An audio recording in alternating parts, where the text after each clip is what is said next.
Assalamualaikum warahmatullahi wabarakatuh. Sembah salam duluan, jangan sampai mau dapat lupa ini. Salam sota asik bacirita ding ti Ustad. Hari yang keberapa Polin Ustad? Yang ke-18 kalau tidak salah Ustad ya? 18. Alhamdulillah, sudah 18 hari orang pepuasa, insyaallah semua dalam keadaan sehat walafiat. Amin. Diberikan kekuatan oleh Allah untuk terus menyempurnakan segala macam ibadah di bulan suci Ramadan ini, insyaallah, amin ya rabbal alamin. Pendengar yang ada di Poliama Top FM maupun yang ada di Cahaya FM, semoga selalu badengar pati Ustadz yang terus bersama kita menghiasi Ramadan kita di setiap kita melaksanakan sahur.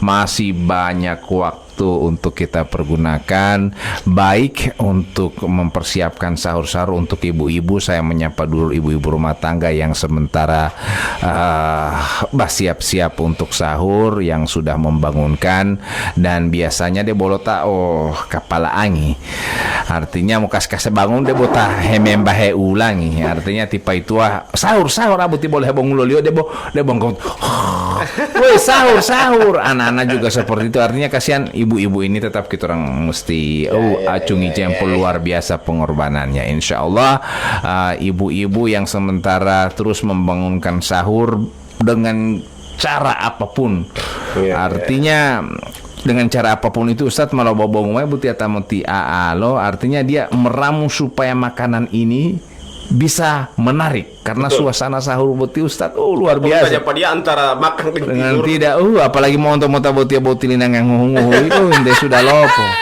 Mau bong umay lo buka lo utilinang, mau mau suruh dia lo utilinang, lah foto tarawih dia bawa utilinang.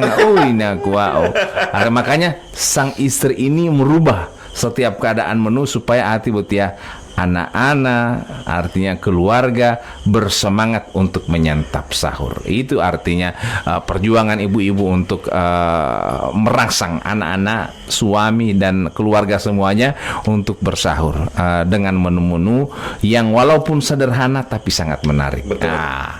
Baik Ustadz, kita akan memasuki kepada sebab-sebab keberkahan Allah yang sempat tertunda kemarin. Kita bahas karena 17 Ramadan. Nah, ini kita sudah masuki 18 Ramadan.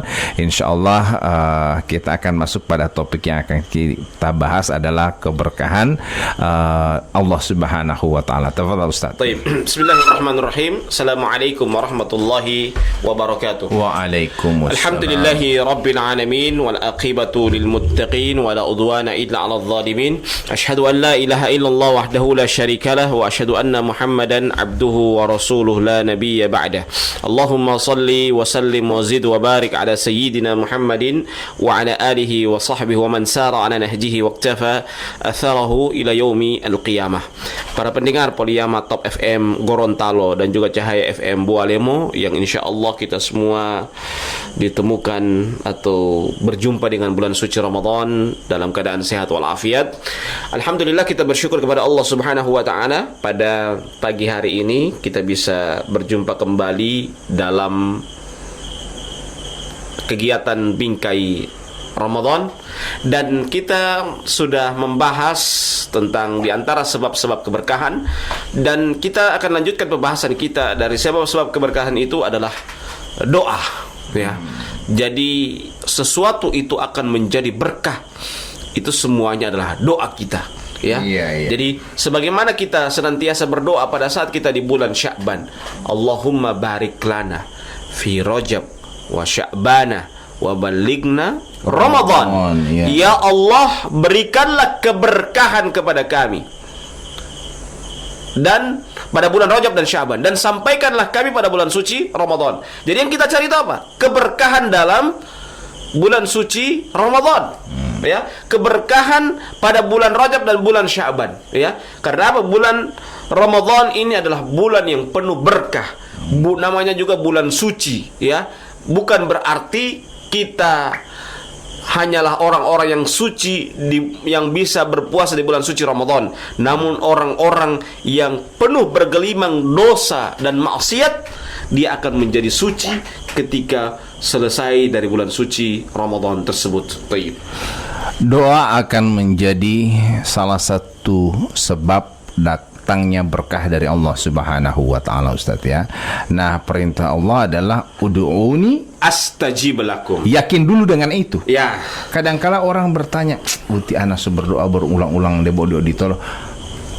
Katanya, "Berdoalah kepada aku nih, aku akan kabulkan." Tak ya, bagaimana itu Ustaz?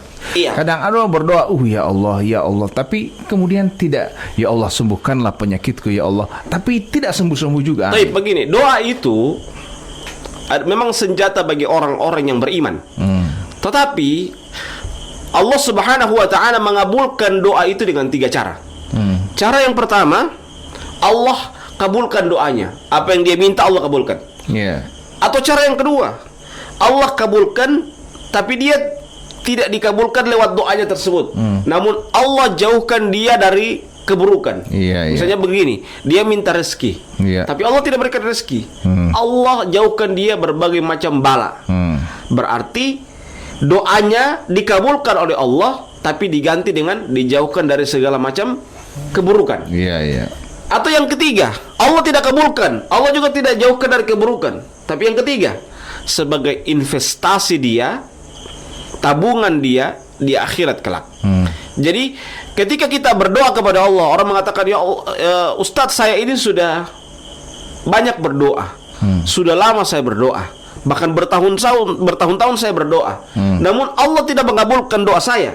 Bukan berarti Allah tidak mengabulkan doa saya, ya, doa Anda, tetapi apa? Tapi Allah Subhanahu wa taala menggantikan doa kita. Bisa jadi Allah jauhkan kita dari keburukan, atau yang kedua, Allah jadikan doa kita itu adalah sebagai tabungan kita di akhirat kelak. Investasi. Iya. Invest. Iya. Nah, ini pertanyaannya Ustadz.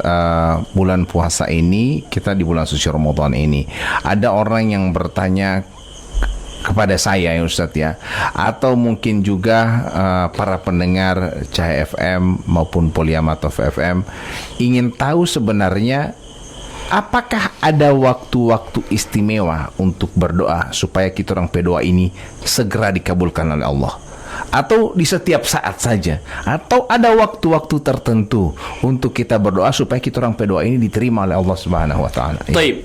Pertama, kita mencari waktu yang mustajab. Nah, waktu-waktu mustajab Waktu ini. mustajab itu apa? Sepertiga malam. Ya. Kita bangun tengah malam. Nah, itu makanya kenapa pada waktu sahur kita bangun jam 3, tidak langsung makan. Kita bangun kamar dulu, habis sikat gigi kita mau wudu. Kita apa?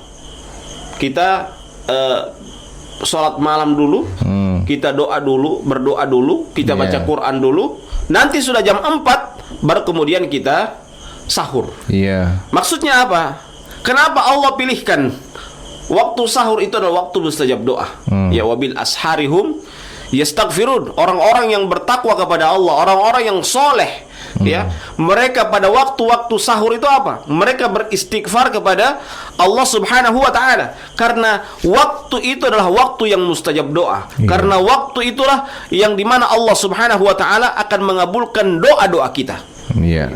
Jadi ada waktu-waktu mustajab doa, dan salah satunya adalah pada waktu sepertiga malam. Apakah ada waktu yang lain Ustaz ya? Yang kedua, bainal adzani wal iqamah. Di antara azan dan qomat. Jadi orang yang antara azan dan qomat, usahakan kalau dia datang sholat itu di antara azan dan qomat dia datang, ya, dia datang untuk sholat sunnah. Setelah sholat sunnah dia langsung berdoa. Karena pada saat itulah berzikir atau berdoa? Berzikir dan berdoa di situ. Karena kata Nabi Muhammad SAW, ad-du'a bainal adzani wal iqamah la turad. Bahkan maksudnya apa? Kata Nabi Muhammad SAW, doa di antara azan dan iqamah itu tidak akan ditolak oleh Allah. Kenapa demikian? Karena itu adalah sebab Allah mengabulkan doa dengan waktu tersebut. Nah, ada pertanyaan, sebenarnya perbedaan berzikir dan berdoa ini di mana Ustaz? Kadang orang yang dia tidak berdoa Ustaz, cuman berzikir terus, astagfirullah atau la ilaha illallah subhanallah wa bihamdi. Tapi itu artinya sudah sebagian daripada doa, karena semakin kita banyak berzikir, insya Allah Allah akan mengampuni dosa kita, Allah akan menempatkan kita di tempat-tempat. Kalau zikir itu adalah pujian kepada Allah. Kalau istilah kami, apa namanya, zikir itu adalah turbo, ya. Maksudnya? Dia pendorong. Ya. Pendorong dari doa kita dikabulkan. Ya. Jadi ya turbo. Makanya kenapa kalau orang berdoa itu diawali dulu dengan zikir. Diawali dulu dengan zikir, ya. Jadi subhanallah walhamdulillah, tidak langsung amin doa, tidak ada. Ya. Dia zikir dulu karena itu turbo yang mendorong akan doa kita. Agar Allah akan mengabulkan doa kita. Makanya juga apa namanya, kata Allah Subhanahu wa taala dalam Al-Qur'anul Karim, walillahil asmaul husna fad'uuhu biha. Bagi Allah itu ada nama-nama yang baik, hendaklah kalian berdoa dengan doa itu. Maksudnya nama-nama baik bagi Allah itu sebagai zikir kita pertama. Misalnya kita meminta rezeki, ya Razzaq, wahai yang memberikan rezeki, hendaklah urzuqni, berikan rezeki kepadaku, itu. Itu maksudnya apa? Itu adalah turbo, ya. Kita memuji dulu kepada Allah, hamdan syakirin, hamdan na'imin, hamdan yuwafi ni'amah wa yukafi mazidah. Itu kan pujian semua, itu bukan doa. Ya, itu pujian, hamdan syakirin, hamdan na'imin, itu pujian, bukan doa itu. Itu puji-pujian awal, turbo itu, ya. Turbo untuk mendorong doa kita agar cepat dikabulkan oleh Allah Subhanahu wa taala. Nah. Jadi itu hanya sebagai turbo seperti Ustaz bilang tadi, ya. Jadi doa waktu yang pertama kita sudah dapatkan di sepertiga malam, kemudian di antara azan dan iqamah, di mana doa-doa kita akan dikabulkan oleh Allah Subhanahu wa taala. Ada waktu lain, Ustaz? Yang ketiga adalah pada waktu hujan turun. Ya. Jadi pada waktu hujan turun itu adalah waktu yang mustajab doa. Karena Allah sementara menurunkan keberkahan. Biasanya kan, gak dapat dulu hello Didi. Padahal justru hujan turun itu kan Allah sementara menurunkan rahmat, ya, menurunkan apa namanya, keberkahan. Maka dengan itulah kita juga memanjatkan doa kepada Allah Subhanahu wa taala. Misalnya Ustaz, perjalanan dari kota Gorontalo menuju Tilamuta, kemudian diisi kena hujan. Ustaz berhenti kemudian berdoa, ya Allah, kasih berhenti kamar hujan. Anak mau minta kesana yang lain, bukan minta itu. Artinya kan supaya anak perjalanan bisa lancar, kan ada di motor ini Ustaz. Betul. Apakah anak mau dapat dosa atau bagaimana itu Ustaz? Alangkah lebih bagusnya doa yang lain. Biar itu hujan, biar Tuhan tidak minta kasih berhenti, tetap mau berhenti. Ya. Jadi kita doa yang baik. Ya Allah, jauhkan saya dari segala macam keburukan. Ya Allah, lindungilah keluarga karena saya. Karena ente mau doa hujan berhenti dan yang berhenti tetap kalau memang mau turun dulu. Jadi cari doa yang lain, atau orang banyak beristighfar. Kita gunakan orang pernah minta sama saya, Ustaz, ada doa untuk menolak hujan. Saya bilang pakai jas hujan jo ente. Baik. Jadi itu pada saat kita kan mencari dulu ini waktu-waktu yang tepat Ustaz, jangan supaya doa kita ini bisa diijabah oleh Allah. Kemudian ada yang mengatakan bahwa doa orang yang teraniaya itu bisa cepat diijabah. Ini bagaimana Ustaz? Yang berikutnya itu, kata Nabi Muhammad SAW apa? Fattaku da'watal muzlim, fa innahu laisa bainahu wa bainallahi hijab. Takutlah kalian doanya orang-orang yang terzalimi. Kenapa? Karena tidak ada antara dia dengan Allah itu hijab. Maksudnya tebus. DP doa orang yang terzalimi. Makanya hati-hati dengan orang-orang yang kita zalimi. Karena jangan sampai ketika dia berdoa dan pada saat itu Allah akan mengabulkan doanya. Apalagi puasa dia menangis. Podo awal. Artinya kadang orang mengatakan iya dia paling posisi satu hiyalo podo alima itu ame selesai dunia. Artinya kan begitu. Malo artinya kadang-kala istri sabar melayani, istri sabar akan ente ini akhirnya jadi begini itu. Atau dia sabar melayani tapi ente balas dengan kezaliman. Itu kan bahaya seperti itu. Usahakan pada saat kita melakukan kebaikan, ya, kita kita diberikan kebaikan orang lain, usahakan kita balas dengan kebaikan juga. Jadi ada orang, karena seperti Ustadz katakan tadi bahwa orang yang terzolimi ini tidak ada hizab. Betul. Dia mencari posisi supaya dizolimi. Oh, itu lain perkara itu. Jangan kata Ali bin Abi Thalib, jangan membuat orang suudzon sama ente. Ya. Jadi usahakan kita berbuat baik terus, kecuali orang zalimi kita. Orang zalimi pun usahakan kita seakan-akan kita tidak tahu.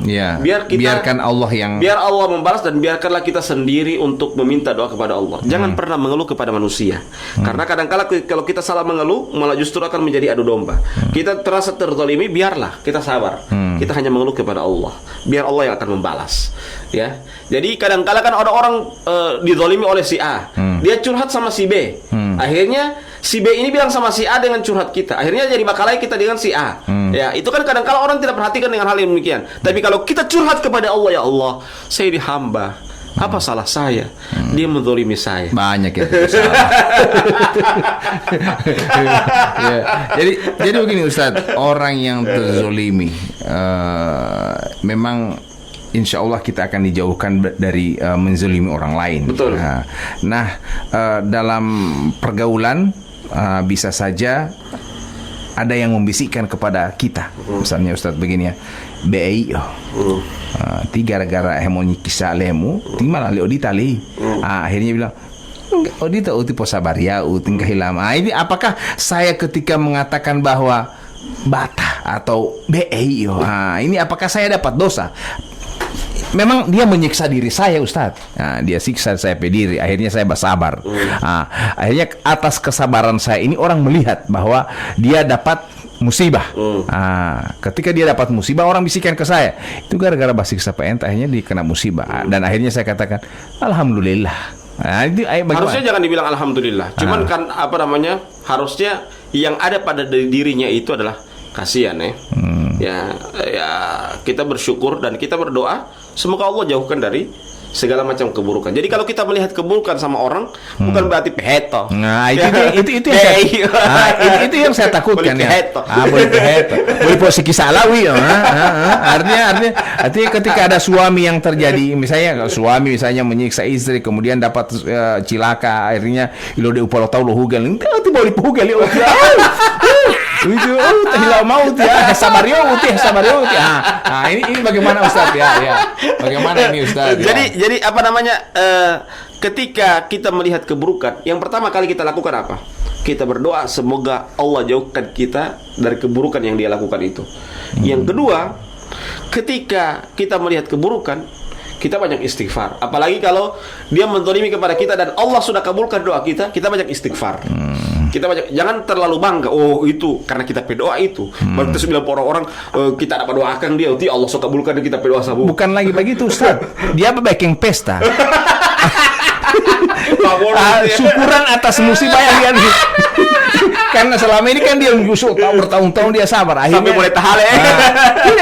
Dia cuma senang saja. Potong sapi dulu kita orang bikin acara.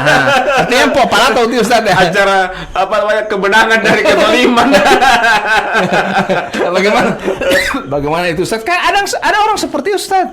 Karena dia sudah terlalu tersiksa, disiksa oleh saudaranya misalnya masalah tanah, akhirnya kena musibah akhirnya dia kena musibah. Kalau begitu orang bikin pesta dulu, mau kasih palato dia supaya enggak tali, mabut utung-tumul. Ini apakah bagaimana Ustaz? Tidak perlu kita buat pesta, kita banyak istighfar saja, dan tidak perlu kita harus merayakan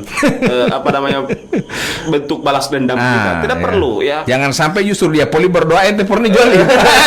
dia balas jadi draw kalau artinya draw kalau sama tidak apa-apa, tapi kalau draw kita yang lebih terpuruk sekali dia bahasa barakal, dia bikin pesta anak itu saya masih astagfirullah. Akhirnya pesta ente poli rusak. Tas trom orang di pesta. Ini yang akhirnya makanya jangan terlalu melakukan selebrasi ketika melihat orang tersiksa. Mungkin seperti itu apa Ustaz ya? Ya, jadi ketika orang tersiksa dengan kezaliman kita atau doa kita yang terzalimi, ketika kita melihat bahwa doa kita telah dikabulkan oleh Allah disebabkan karena orang menzalimi kita, kita banyak istighfar saja. Dan kita banyak bersedih dalam hati. Kasihan ya, ada juga hamba yang begini. Ya. Tapi kemudian dalam hati muncul perasaan, tidak usahlah orang lain tahu, cuma dalam hati, bata ya uti ada rasa. Nah, itu kita orang sudah dapat dosa di situ, Ustaz. Dapat dosa karena kita sudah merasa egoistis. Kita merasa bahwa kita akan sombong. Wah, itu kita berdoa Allah kabulkan. Nanti kita ini termasuk orang-orang yang mustajab doa. Nah, jangan, usahakan kita istighfar. Walaupun kita lihat doa ini sudah dikabulkan oleh Allah. Maksud ada DP tanda-tanda, DP efek-efek ya, bahwa dia sudah berdoa, dia sering menangisi tiap malam, tiap sepertiga malam dia menangis kepada Allah, meminta kepada Allah bahwa dia ini terzalimi. Ya, tiba-tiba dia lihat dalam beberapa hari sudah ada yang terjadi pada dirinya. Ya, tidak perlu dia sombong. Kita berdoa ini aman berarti. Kita berdoa ini Allah kabulkan. Tidak perlu demikian. Ya, dia cukup dengan apa? Dengan banyak beristighfar, dia menangisi hati Allah. Ya, saya ini tidak tahu apa saya salah sama dia. Ya, kemudian juga kasihan juga ya. Ada juga hamba, ada juga manusia yang begini modelnya. Kita dalam hati, tak perlu kita harus ya mudah-mudahan saya dengan keluarga saya tidak seperti ini. Itu yang kita lakukan. Bukan malah justru balik PHT ya uti. Ya, kita berdoa ini mustajab. Ada yang mungkin lebih dikatakan nilainya lebih lagi, Ustadz ya, ketika orang yang kena musibah, orang menzolimi kita, kemudian dia kena musibah, justru kita datangi, kita beri bantuan atas musibah itu bagaimana, Ustadz? Itu lebih bagus. Ya, itu lebih bagus. Bisa jadi itu adalah, dan seakan-akan kita tidak ada masalah. Ya. Gitu ya. Jadi kita datang, dan walaupun kita dizolimi kan, itu kan kita dizolimi itu kan sudah bukan urusan kita dengan dia lagi, sudah urusan Allah dengan dia. Ya, kita kan ini cuma hamba. Kita kan kadang-kadang kan kita mau membalas itu, kadang-kadang kita tidak mampu membalas. Karena kita tidak mampu membalas, kita serahkan semua sama Allah. Kita itu istilah itu namanya tawakal kepada Allah.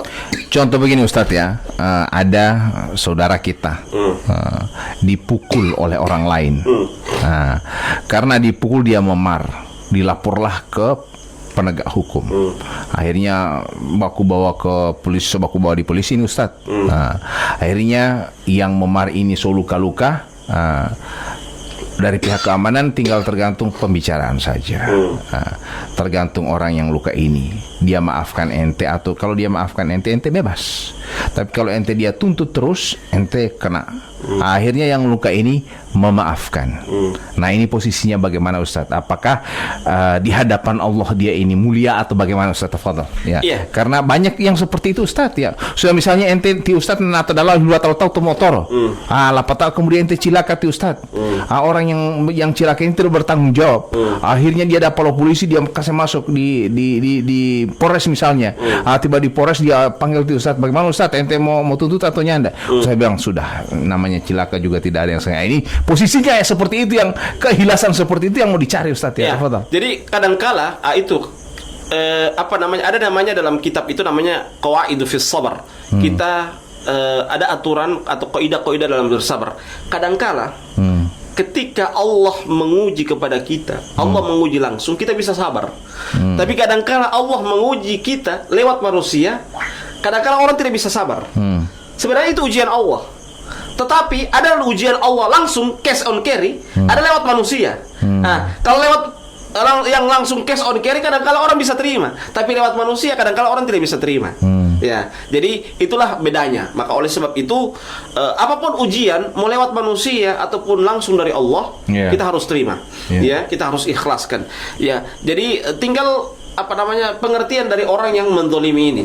Apakah dia merasa bersalah atau tidak? Tapi kalau dia tidak merasa bersalah, ya sudah, itu urusan dia dengan Allah. Kita sudah selesai. Tidak, artinya ketika kita ampuni, tapi kemudian akan menjadi artinya sanangi tio. Setelah ente dia sakiti, bahwa ente maafkan, akhirnya dia ulang-ulang baking. Memaafkan bukan berarti sudah selesai. Bahwa ingat, kezaliman itu adalah hutang pada hari kiamat kelak. Dan kezaliman itu adalah hutang, hutang yang menggerogoti.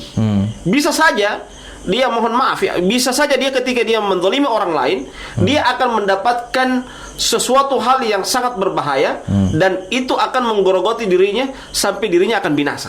Bisa jadi demikian. Jadi kadang-kala terlihat, oh sanangi, oh mau ente kasih maafkan dia, ente tidak minta ganti rugi segala macam. Iya kan begitu. Iya. Ya, ente tidak suruh bayar ini pengobatan sememar-memar, dia so pukul segala macam. Terakhir mau ente kasih maafkan. Nah, bukan berarti ketika dia sudah maafkan selesai urusan. Iya. Tapi pertanggungjawaban di hadapan Allah itu lain perkara. Iya. Ya. Artinya begini Ustaz, yang DP batabrak kepada ini misalnya orang susah juga.